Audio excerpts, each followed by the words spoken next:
Pagkatapos ko linisin ng carpet, ito naman ang susunod. Sa episode na ito, isa ito sa mga lilinisin ko. Lilinisin ko rin ang mga seatbelts. Ano nga ba ang magandang panglinis dyan? At ang panghuli, itong interior panels ng A, B, and C pillars. Kitang-kita yung panel na nangingitim, parang libag. Yan ang tatanggalin ko sa episode na ito. Pero bago ko simulan, intro muna tayo.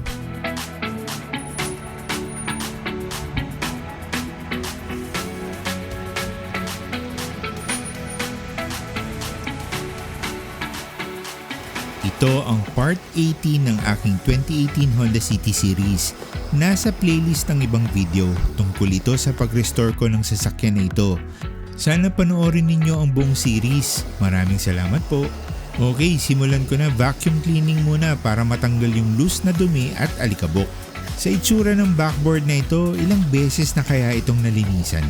Pero parang hindi pa Kaya kailangan kong vacuumin mabuti.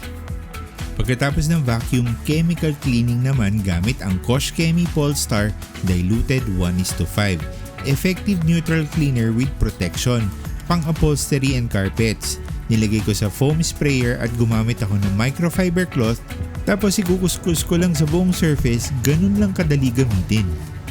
Habang kinukuskus, nabe-breakdown ng stains, tapos tanggal na.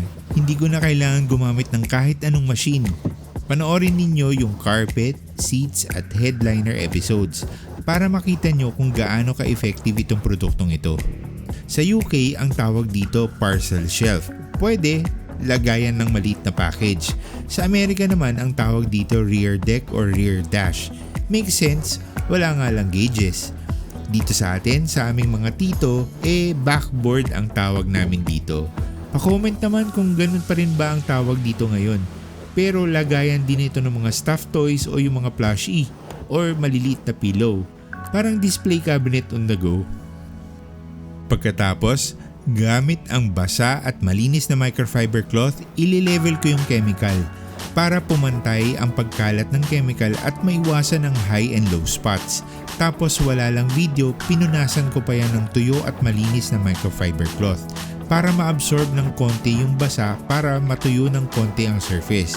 Mga 30 minutes lang yan, tuyo na yan. Next naman, lalagyan ko ng turtle wax inside job yung third brake light at isofix points. Itong inside job, ready to use yan, 3-in-1. Nakakalinis yan ng surface. Protect dahil graphene and ceramic infused ito, conditions para ma-restore niya yung natural component ng surface, lalo na babad ang area na ito sa araw. Para kumpleto ang linis, rear windshield glass cleaning naman. Gumamit ako ng PNS Paint Gloss Anti-Static Quick Detailer. Hindi lang pang paint ito maganda gamitin. Ginamit ko rin ito sa carpet cleaning bago i-vacuum. Dahil nga meron itong anti-static properties, pwede din ito sa glass ng sasakyan. Lalo na kung tinted, mas safe ito kaysa gumamit ako ng glass cleaner. Magiging mas madulas ang surface, hindi madaling kapitan ng alikabok. Ang galing ng produktong ito, di ba? Next, simulan ko na itong rear seat belts. Gamit pa rin ang Kosh Chemi Polestar, itong mga seat belts sa second row o sa back seat, bihira o talagang hindi nagagamit.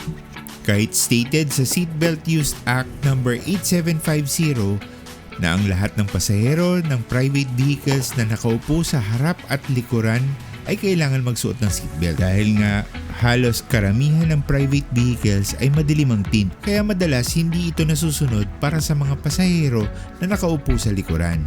Maraming guilty dito kaya itong rear seatbelts ang pinakamarumi. Ganun pa rin ang process ng paglinis. Hindi ako gumamit ng all-purpose cleaner kasi hindi ako sigurado sa chemical reaction sa polyester.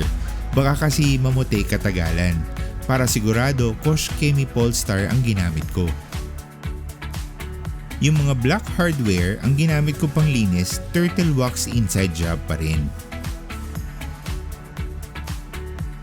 Next, itong interior panel ng C-pillar. Gamit ang Kosh Chemi Green Star pa rin, ang paborito kong all-purpose cleaner. Nangingitim na nga ang mga panels dito. Bihira rin kasi ito mapunasan. Nispray ko ng diretso sa panel tapos punas gamit ang malinis na microfiber cloth. Tapos punas ulit ng malinis at medyo basang microfiber cloth. para mawala yung excess chemical.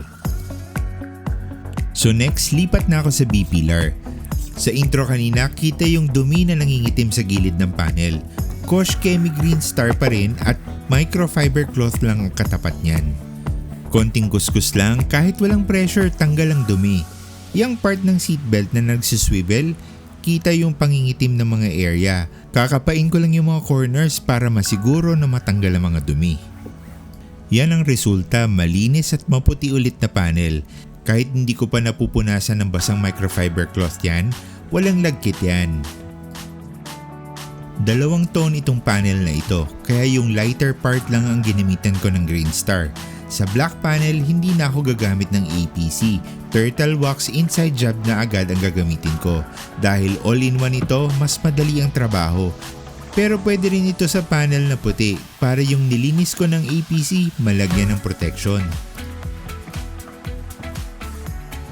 Sa front seat belts, parehas pa rin ang process. Kosh Chemi Polestar pa rin at malinis na microfiber cloth. Hindi dapat kalimutan ang A-pillar. O siya, tatapusin ko na yung kabilang side pero hindi ko na isasama sa video, pareho lang naman ang proseso. I hope I was able to share something helpful with this video. Kung nagustuhan ninyo, paki-like naman. Pero kung na-consider ninyo na mag-subscribe sa channel na ito for more videos, maraming salamat po at malaking tulong po ito sa akin. Thank you for watching. Stay safe everyone.